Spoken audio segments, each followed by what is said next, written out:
Hey there guys, welcome to this new 1x1 tutorial for GenVFX. This is actually, I think this is going to be a good one. It's a 1x1, I suppose, but it's quite a big one, so it's still a tutorial. But it's also 1x1. I don't know. Basically, today we're going to talk about camera tracking. There are a bunch of things that camera tracking allows you to do. There's certain things that you need to do in order to get it to work right. So we're going to try and rattle through this as fast as we can because I just lost 2 hours of recording, which really upset me. But it does mean that theoretically I can do all this really, really quickly, even though I've now done it about 4 times. So what we're going to do is going to go straight in as fast as we can. But just before we do, I want to talk to you about a piece of amazing websitery, which is called Cover. And Cover is basically, if I just pop it to the beginning page, it generates beautiful free stock video footage for you. And it does say free, it does mean free. You can use it for whatever you want, be it for corporate, for whatever. You just got to give them a little thing that says, look, the stuff came from here.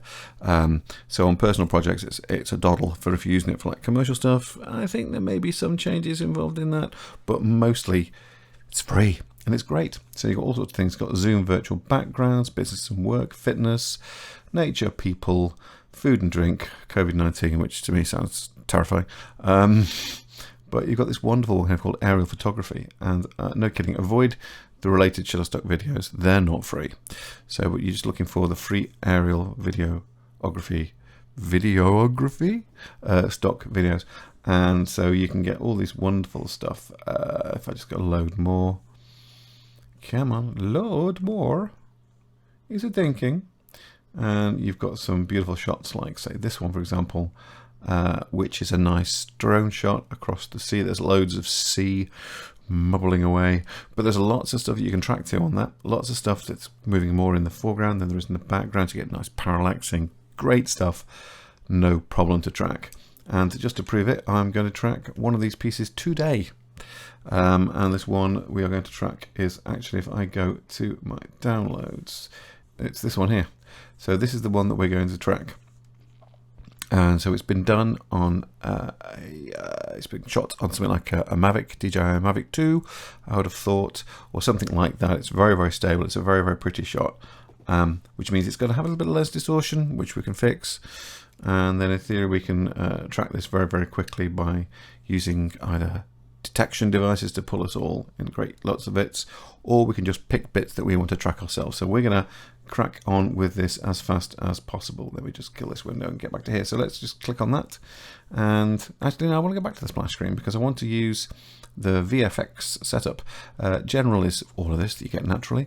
2D animation obviously is grease pencil. Sculpting is, sculpting, right? VFX video editing, sorry, that's if you're editing a load of stuff together, which I still haven't used this for yet. I still edit my stuff in other things like Resolve. But VFX here, it's called VFX, it's actually motion tracking. Yeah, don't save. But it generates these lovely 3 windows. So we've got these 3 windows here, and of course this graphic editor here. So what this is our main tracking window. You can see it's got a tracking marker and the word tracking. So each one of these has got the tracking marker and the word tracking, but you've got a choice of different things within them. You've got clip, which is where you put and track all your footage. You've got dope sheet, which shows you the length of each of your tracking PSs. Yes. And then we've got this one here, which is our other tracking window, but that shows us the efficacy of our track points in using colors red and green, which essentially is just quality and position and stuff. So that's good to know. So what we need to now is bring in our clip, and here, nice and big in the middle there, is the word open. So we click on that. Let's navigate to the spot we want and do that, and go to assets, and we'll go to footage, and there he is, Muriwai Golf Course in New Zealand, Mark II. Hopefully this will all work right this time. So there it is. I'm going to zoom back a little bit so we can see it all visibly in here. Let's just move this up a touch. There we go. And so we can see our shot. And at the moment it's saying it's got 333 shots, but we've only got 250 in our timeline. Now, if we work slowly down this clip list here, we can do all the things we need to do to make sure that all of this is correct. And there's also stuff we need to do here as well. We'll come over to that in a minute. For now, let's set the scene frames. You do that and boom, you'll notice we've now got this set to the 333 frames of our actual length of our shot. And when you're doing this sort of stuff, if you're getting footage from people, you normally do have that thing where you end up working with, you know, it's got many shots. Okay, so let's just set it to, great. So you're getting that. And now we've got something here called prefetch and reload. Now prefetch, what it does is it brings in all of those frames. So now I can scrub in here nice and quick. See how speedy that is? It means all the images have been fetched in. You can actually see the steam around the green. You see that? Look at that. It's a beautiful bit of steam coming off the grass. That's really nice. And you've also got some funky buttons here, and you've got your regular play line buttons here. At any point, if you make any alterations to this, you can reload the footage, which is where the reload button is there. And then everything down here is for tracking. Now, before we start tracking, the most important thing is to make sure your footage is actually as flat as possible. When I say flat, what I mean is when something is shot with a camera, all lenses are curved by nature. So that's why things that have got a higher millimeter look flat, and things with a low millimeter you get lots and lots of lovely perspective. But the nature of a lens being curvy means that whatever you do in terms of the size, it's going to curve more on the edges. Now this is essentially been shot on what I said before was Mavic. At least I think it's a Mavic 2, I'm guessing. It's a very nice stable shot, it looks really pretty. But most of those cameras have around about a 28mm lens, unless you get to the top out professional level where you can actually put your own lenses on. They're not, well, different lenses on. So I'm going to go with the fact that I think this is a 28mm lens, and I've done this a couple of times now, and yes, it works. It is fine, so we can definitely say that's the case. So we're going to go over here to our footage, and if we to our track, and we're going to look at our camera and pop open our lens. Now my lens says 24, I think it's 28, so I'm going to put that as 28. And the sensor width is fine for what we're doing. You've got loads of setups in here, by the way. If you click the little pie menu thing at the side, you've got Arri Alexa Mini. A lot of this is the stuff that people use professionally, obviously. So you've got all this stuff in here if you want to, but I wouldn't recommend it for now. If we're just going to leave this pretty much as it is. Focal length 28, sensor width 35, which is fine because it's a square sensor in one of those things, and we're not going to mess with it. And we're going to leave the lens distortion to polynomial. It's very accurate. It's very mathematical, but if you wanted to, you can set it to nuke and use those ones if you are going to export out your stuff to comp in nuke, which is very likely. So here we are. Now I know that let me just put it this way, if I push this up, I should be able to see the distortion happening, surely, right? I mean, that would be sensible, wouldn't it? And herein lies the first problem with the Blender tracker. It's not set to do that as standard. You can do it. In fact, I'm going to do it now. And I'm going to turn on something else as well, and I'll explain why in a little bit. I'm going to click here where it says clip display, and I'm going to put on render undistorted. That is very important. It's really nice to be able to see your undistorted footage rather than what comes out of the camera. You want to be able to have it nice and flat, so you can put your 3D stuff back in and then distort it back so it all looks perfect. That's what we want to do. So you want to be able to see that render undistorted. Now when I move this, look at that. Look at that. And I go the other way and look at that. It's really throwing it about. And you've got adjustments. You can adjust inside of that. And then if you need to, you can adjust inside of that as well. So it's all very clever. Obviously that's totally the wrong way. So if we push this forwards, let's set it to 0. And now I'm going to push this forwards a little bit to about 9, somewhere around about 9. You can, whether you notice it or not, you'll notice it more when I push it forwards. That the land itself, that's bang on to 0.09, is now straighter there than it was before. Ready? Look at that. You can see the curve in there. It seems to just curve out a bit more. 0.09. In this one, get it in there. 0.09.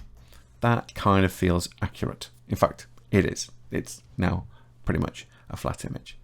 By the way, just very quickly, we've got other areas of here. We've got motion tracking setup, the VFX setup, because motion tracking, masking, compositing, which is currently empty, and rendering, which of course is the way you want to go towards the very end. We don't want to worry about the masking for this. We are going to go into the compositing because this is kind of like a one big packagey package, and we like this. But in order to do any of that, we have to start tracking. So here is our tracking area. What I'm going to do is I'm going to add a tracking marker. And let's add one, shall we? You click on the add button, and then you drop it in the screen. Now you can see that if I just zoom in, has gone onto a little bush just there, and I can move it in here just if I want to isolate, get it correct, get it perfect, and I want to track that. Now, I am going to track this, and it's going to go all the way to the end without any trouble. But what, oh, didn't mean to do that. What I'm going to do is I'm going to go into my marker. I'm going to minimize the camera now. Go into my marker, and I'm going to increase the width of the one I've just created in the search area. But as I'm doing that, you notice you can't actually see the search area. Problem number 2 with this software. Go into clip display and turn on search. And now you can see your search window. Now, isn't that a little bit easier? Oh yes, that's quite a bit easier. Now, what you need to be able to do is see the area that you're searching in always, as well as your distortion always. By the way, this distortion in this means I might need to prefetch all of this footage again to make my life a bit quicker. But what would make my life even quicker was if I could render out a distorted version of this. Oh yes! Let's just do that, shall we? So we go to our footage, and in here we've got proxy and timecode. I'm going to pop that open. I'm going to click it on, and I'm going to turn off this build original at 25%. Pfft, no thank you. I'm going to work on this in 50% of the undistorted footage, which is this lovely border stuff here. And I need to have it. I want it all the time. I don't want any time code on it. I just want to be able to basically build a proxy. But where's it going to go? Well, I'll tell you what, it will put it wherever it wants to until you click on this bit here. So that's how it says proxy custom directory. And now we can point this where I want to put it. And I'm going to put it into my tutorial. So let's go into GenVFX, tuts, and we'll go into next one along. There we go, 63 tracking. And I am going to go new folder, and I'm going to call it footage, because footage is a good footage. It's a good one, and go accept. I'm going to go build. So what that's doing now is that it's going to build me my proxies. Now, of course, they're half size, which means they are 960 by 540 because this is an HD plate. So that's now rendering out a sequence of images with the distort, which I will then do a reload with. So those are now lovely and ready for me to track. So let's just go reload. There we go. And I'm going to go prefetch. And so that's brought those in. And so now when I scrub, I'm scrubbing my proxy. Isn't that lovely? So nice and quick. Let's go back to our first frame. Just hit that one there. Let's zoom in, and now we can see this tracking. And this is going to track beautifully all the way to the end. And now these are our tracking controls here. In fact, we've got them up here as well. So we have track motion backwards, track motion forwards, a frame backwards and frame forwards. So we've got those. So I can press Control T. So if I press Control T, there you go. It's a bit of a faff. And it stopped. Why did it stop? Because of some of the setups in this. Also, mostly because if we put on our search area, we pick our thing, our lovely little item. There you go. You can see it's having none of it because it's not scaling in relation to the object which it is tracking. Now that is a fundamental flaw in my opinion, because it's just looking at the location. That's all it's looking at, the location. So it's not, and it's going back to the very first keyframe and saying I want it to look exactly the same as that. But of course, the moment it pretty much fills that little plot box, it's not anymore. So we need to change a few things here in the pattern size and the search size and the motion model and the match. In other words, what am I trying to match to? So I'm just going to delete this one here. Let's just delete that track. We're using delete. Makes sense. I'm going to add a new one. I'm going to set that to 25. I'm going to set the search range to 125. I'm going to change it from location to affine. I don't know what that means really, but what it means in this is it looks not just the location, the rotation and the scale, it also looks at the skewing. So it actually takes into account a lot more than just the location. I'm going to change it from keyframe to previous frame. And what that means is it's doing as much as it can to try and keep that original shape in. But if it gets one that's not quite the same in terms of the next bit, it'll say, right, what was the previous frame like? I'll just use the previous frame, forget the keyframe, and then that way it will carry on. And that, in my opinion, is a far more better way of doing it. And as such, produces better results. Down here, we've got extra tracking data. We've got weight, which is like weight in, say, a child of something with parenting. So it's like, has it got to be exactly 100% like it? Or do you want me to be like 50% nearby?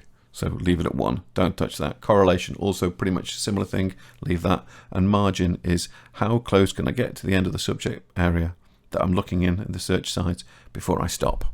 Leave them. Don't touch them. Leave them as they are. That's my opinion. Other people may tell you otherwise. Now we've got this little bit of tracking data here that we can use for tracking a forwards and backwards and a frame forwards and a frame backwards. We've also got clear to the right and clear to the left, just in the wrong way around, but you know what I mean. And then refine frames in that direction, or refine the frames in that direction, and then join in average. So I can have them here, but do you know what? They're already here. So I might as well just leave the ones here. So now I've adjusted those. I'm going to go add. I'm going to plonk that there. Viewing area maybe a little bit too big. No, let's leave it as. There's a lot of area for it to work over. And I'm going to go forwards, please. And you see, yeah, it's gotten to a point where it can't track anymore. There you go. So it's reached the bounds. So let's go in here into our track. And let's increase this and this. We could just grab the corner as well. Whee! There you go. So that's now tracked that all the way to the end, which is nice. And let's add a few more. So let's add that one. Let's adjust it in here because we can. There we go. Let's track that one. Taking a little bit longer. But, you know, it's not too bad at all. Not too shabby. I'm now going to do a backwards one. I do a backwards me. So I'm going to pick that one there. And let's increase this area here. There we go. And let's track this one backwards. Excuse my NAS leaving messages in the corner. Go away. Don't need you. Well, we do need you actually, but not right now, we don't. Oh, and also, another thing I'm going to do as well, you can just about see a little bit of the path up there. Let's go back to this wonderful clip display, and we're going to lengthen the path. I like to be able to see it. Let's start adding some more. Let's put that one there. Stick it on that bit there. Let's track it in that way. And, oh, you see, it's a little bit slow at first. It's having a bit of a think. It will suddenly speed up in the middle because they tend to do that, which I've never quite understood why. But it is something that they do. There you go. Floof.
So look, all our tracking points are there. As far as I'm concerned, they're a good match.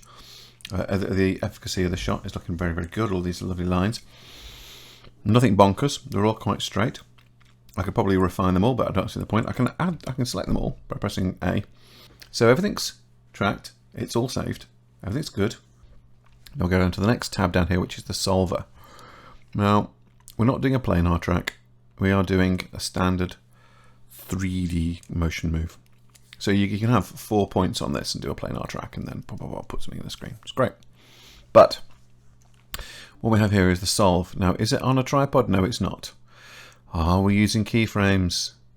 We are using keyframes, and we're going to pick our keyframes. That's an auto keyframe. That'll give us the keyframes that he thinks that we should be picking as our key frames. I.e., is everything visible? Yes. Is everything visible? Yes, pretty much. Let's say the difference between this shot and this shot is what you need to be sure of. That says 1 and 30. So let's say frame 1, yeah, and frame 30. Well, there's not. If I use frame 1 and 30, I can pretty much be sure that it's not going to do a very good job because there's not a lot of motion distance between those ones and when you next see them. So I'm going to set that, I'll set that one to 31. That'll be fine. I'm going to set this one over here to about 248. So a lot of the stuff there that's visible there is also changed. I don't want to refine the focal length. Happy with that. I'm not going to change the optical center because it is actually accurate at the middle. Radial distortion, no, because we've got this thing totally undistorted, so we're fine with that as well. Down here, there's more stuff we shouldn't go into. Clean up. I have yet to find a point where this has actually worked really nicely, so I don't bother with it. I'm now going to solve the camera motion. So here goes. 1, 2, 3. Oh, sorry. Select all the points. All of the points, every single one. Solve camera motion. Now, the most important thing right here is a number right there that says solve error. And the solve error on that is 0.61. That's very good. Anything above 1, you have to retrack, pretty much. If it's 0.9, it should be okay. Something like about 0.5 or 0.6, you're pretty sure you got a good track. It wasn't a difficult shot for tracking. It's no big motion blur. There's no big changes and stuff going on. I think that's pretty sound that that's come off as well as it has. But it's also exactly what I expected. So that's good. Now at the moment we've got a little camera perspective here. We've got our camera. We've done the solve. So what we need to do now is start looking at the setup of our scene. So we've got a floor plane that we can pick. We can say this is the floor. So I can pick, say, that point and that point and that point. And those 3 points, let's say they are all on the same flat plane. So it'll go, right, okay, in fact, let's do that one and that one and that one. I think they're probably, maybe, I'll tell you what, let's pick that one and that one and that one. And we're going to say that's the floor. Now watch up here when I hit this button. 3, 2, 1. It's changed now to the camera is now an angle where it's actually looking correctly at the floor plane. So it's angle, it's worked out. If those are all 3 flat and I know where they exist, I know what the angle of my camera is looking down at those points. I can work out what it is. That's all fine and dandy. But we need an origin point. Now, fortunately for me, I put a point exactly where I wanted the origin to be, which is there. So I'm going to set that as the origin. And now the origin pops to that angle. And what I'm also going to do is I want to do we've got here set x-axis and set y-axis. So the x-axis essentially is this way. The y is not up and down, but forwards and backwards that way. So what I do is I say, right, well, if that's my origin, I want to set my y-axis to be down here.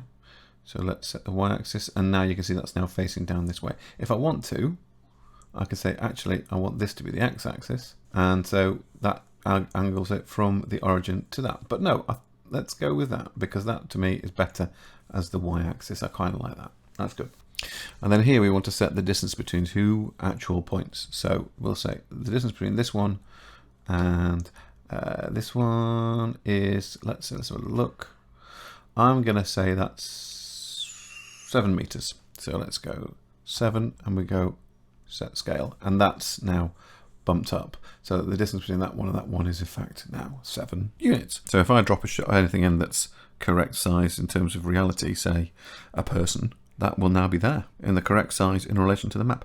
Also, everything there seems to be working accurately to our little scene. I'm quite pleased with that. So the next bit, this is the fun part. This is where it all seems to go quite well, he said. So we've got all of our camera stuff set up, but we haven't actually set it to be accurate yet. At the minute, we've got a scene, and then we've got here, we've got a background, and we have a set tracking scene. So I'm going to click on set as background. So you can now see this shot here is down the lens of that lovely, lovely camera. But we now set up the tracking scene with that in mind.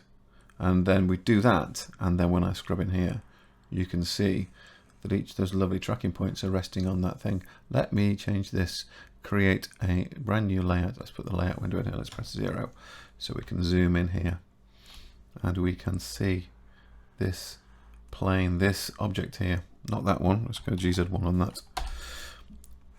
That is almost but not quite totally locked into that scene. And the reason for that is because our tracking points aren't quite all flat. So some of the things on there obviously aren't flat because they weren't on the flat surface at the first place. So that'll be flat, and this one will be flat, and that'll be flat. But if I was to just play this through, we can see this playing through. even that looks pretty flipping stable, doesn't it? You know, do you know what? That's actually really quite nice. Big fan, huge fan. Oh, looks all prefetched now. Isn't that lovely? And so we can now start populating this with actual stuff. So what you're going to notice over here on the outliner, I've got a foreground and a background collection. Each of these are now created when you do the track, and you can put a box in the foreground and as a ground plane that's put in the background layer. And these are really quite important, so let's just go through and talk about this right now. The ground's in there, there's a flat floor, and there's a box here, and that's in here. Okay. Now up here we've got viewing layers, which essentially are like render layers. I'm going to just go into this little filter here, and I'm going to basically turn on all these restriction toggles so you can see properly. There you go. If I pull this a little bit that way, this cube is in our foreground group, and the ground is in our background group. I'm going to change my light. At the minute it's just in the wrong place. I'm going to change it to a sunlight, and I'm going to press N so I can see what I'm doing, and I'm just going to leave that as that. I'm going to lift this up here. So we're in our foreground, and I want to see my shadow. So I'm going to immediately change this over to cycles. Okay, check this into render view, and now you can see that the light and our shadow are all the way over there. Let's go into the foreground. Let's change this to foreground quickly.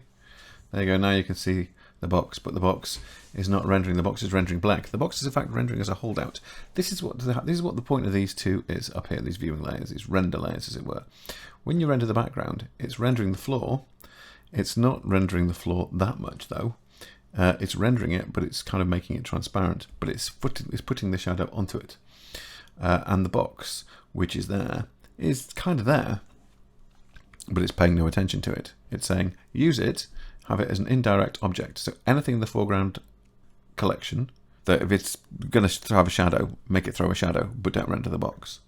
So the background layer is all the interactive bits that you'll be putting over your live action, sort of like the stuff where it'll see like something sitting directly on it. So you'll be able to have a shadow or maybe a reflection or something. You can do all sorts of little different things with it. So here's our foreground layer.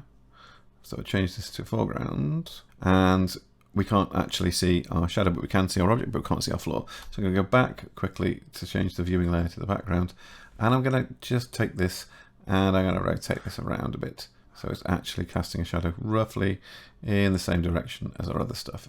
So let's just spin this a little bit more that way. Okay. So I press F12 now. So it'll render the box. Hello. And it's going to render the shadow. Ah, I've just remembered why this isn't going to work. I'll leave it to do it, and then I'll put it right. Oh, yes. Sipping more tea. What we have to do as well, very important, is go on film and click on transparent. Let's do that again.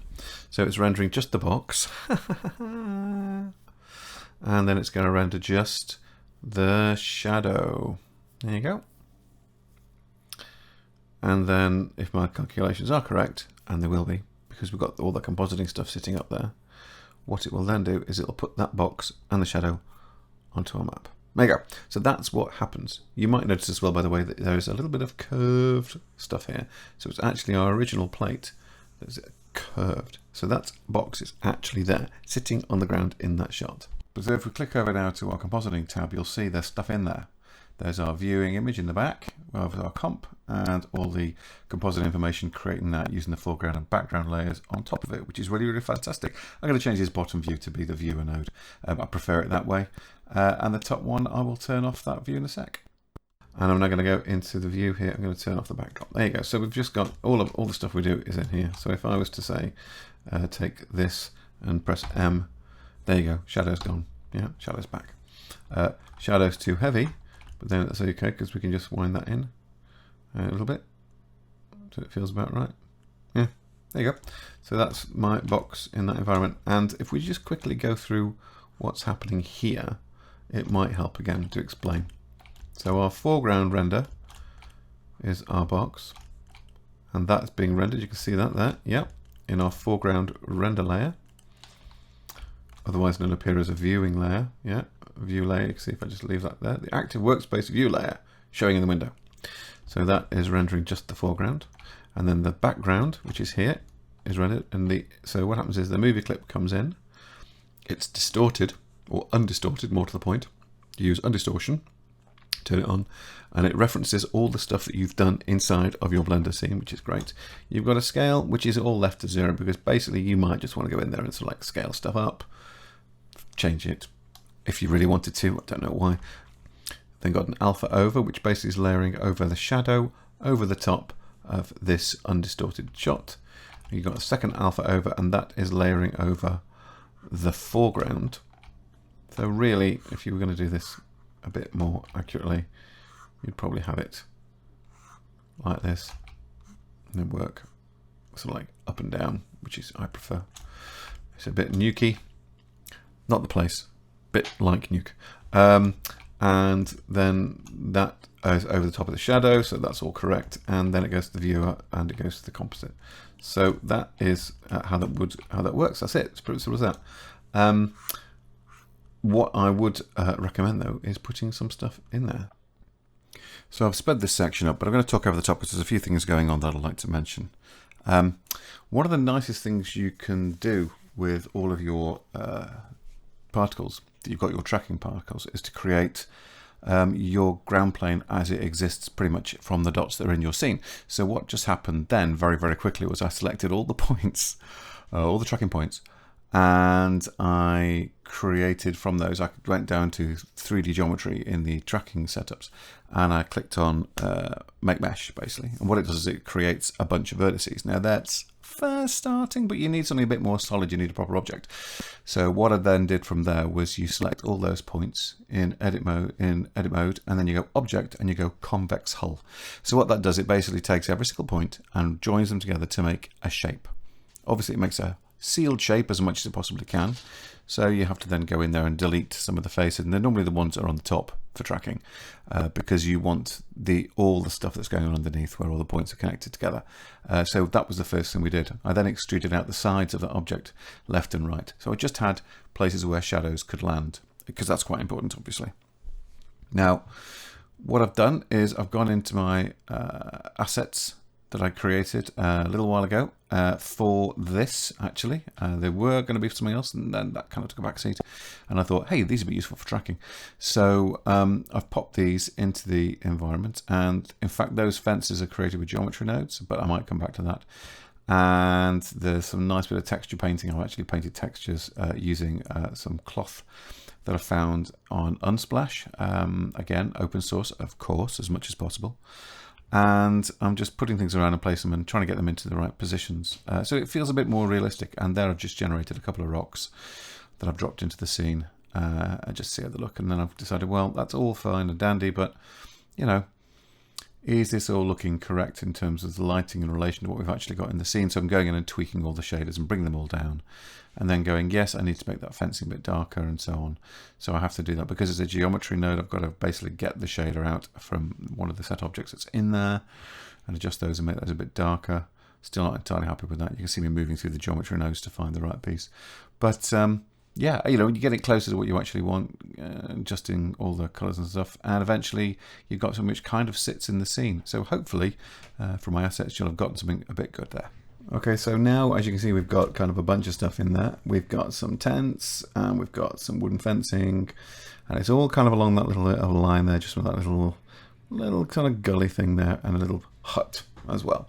So, and they're kind of what I wanted to put in the scene. So let's just go and get rid of that geometry node. No, we don't need that one, so let's delete it. And layout, let's keep the layout. Why not? Let's keep the layout. But let's just go for a rendering window. So let's just pop this up to here. I'm going to press F12. So let's go through the motions. It's going to render, first of all, our geometry, our little huts, and our tents. Our hut and our tents. Well, there's a couple of rocks in there as well. And just a bit of stuff. Some sort of like packaging, some packing stuff. Which has got a little bit of light reflected onto it. And then we're going to have shadows, which are again of our wood and of our huts. And I think I might need to adjust the shadows. Shadows don't look quite right. They should be longer than that, which means the angle for my sunlight isn't correct. And I'm going to see those drop directly onto the land. And you know, this is, as I say, this is a kind of it's a good starting point before you actually go in there and refine and change things around. But it is a very, very good starting point for getting things right. And there you have it. There's our buildings in not a fabulous rendered version of them. Actually in that environment, and the shadows look reasonably okay, but they're a bit too harsh. They could probably do things a bit darker. So let's go here into our composite like this. Let's have a look. Let's zoom a little bit more. Color-wise and darkness-wise, it tends to match in quite well, but we can make a few alterations there. Now, if I put that up, you'll see they'll go completely black. So let's start there and let's wind them down until they're a little bit more. That's probably about right, actually, comparatively speaking. That to that doesn't look too off, which is quite nice. And so I began tweaking again. This time I started like trying to tweak the colors on the tents and had it connected to the wrong thing. Desaturating basically makes comps look nicer. And then also I decided that the shadows weren't correct again, so I adjusted the position of those. And then I decided that I wanted them to sort of like dip down. So I went into the landscape and cut into it, adding some subdivisions, and hopefully then I could just like pull a few points around and it would adjust where the shadow was lying. And that worked really well. And again, it helped to bed in all of the stuff. And there you have it. Look at that. The shadows are dipping where they need to, and they're popping up on the other side, and they're matching in quite nicely. And I'm quite pleased with that. Just one final thing, and this is the fancy bit that I was telling you about here. At the minute, in this image, this is all undistorted. But I want to put that distortion back in, and the easiest way to do it, and the practical way to do it, is to take this undistort, do Shift D, and drop it onto that one there, onto the viewer. And then I'm also going to pop that into our finish as well. And you'll see it's distorted even more. So you change that from a distort to a distort, and that puts the distortion back in and also adds that distortion to our render. And that is the proverbial it. That's how you go about doing all that sort of stuff and then spitting that out. I'm going to render this now. Yeah, I am. I'm going to render this sequence now as it is. I'm going to increase the render quality slightly. I'm going to change it to GPU because I can. This is has been a quick way of going through this thing and trying to explain exactly the ins and outs and the best things and the bad things and the things you should always remember and the things that aren't turned on that should be turned on. So always make sure you have your search area on. Use the undistortion that Ghost has put in and use it properly. Use it wisely. And then of course, don't forget to comp in that redistort. And don't forget there's also reconstruction, i.e. building that geometry based on your tracking points. And look, I hope this has been of some use to you. Tracking is a bit of a dark art sometimes, but Blender is actually very, very good at it. Okay guys, take care of yourselves, look after yourselves, and I'll see you in the next one. Bye.